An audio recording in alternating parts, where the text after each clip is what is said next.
নমস্কার। আপনারা আজকে জেনেছেন যে আজকে চট্টগ্রাম কোর্টে চিন্ময় কৃষ্ণ মহারাজের জামিন শুনানি হয়েছে এবং সেখানে চট্টগ্রামের বিজ্ঞ আদালত যে বিচারক ছিলেন, তিনি জামিন নামঞ্জুর করে দিয়েছেন। তো আমরা হতবাক হয়েছি। আমরা এটা আশা করিনি। আমরা ভেবেছিলাম যে তার জামিন হবে। তিনি একজন সাধুসন্ত এবং তিনি কোনো অপরাধী না এবং যে অভিযোগে তাকে কারারুদ্ধ করা হয়েছে সেই অভিযোগটি মিথ্যা।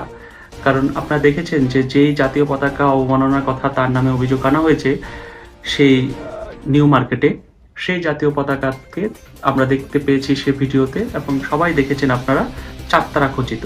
অর্থাৎ তার নামে যে জাতীয় পতাকার অবমাননার যে অভিযোগটি সর্বৈব মিথ্যা। এবং যিনি ওই ২৫ তারিখে লালদিঘির ময়দানে যে প্রোগ্রামটি হয়েছে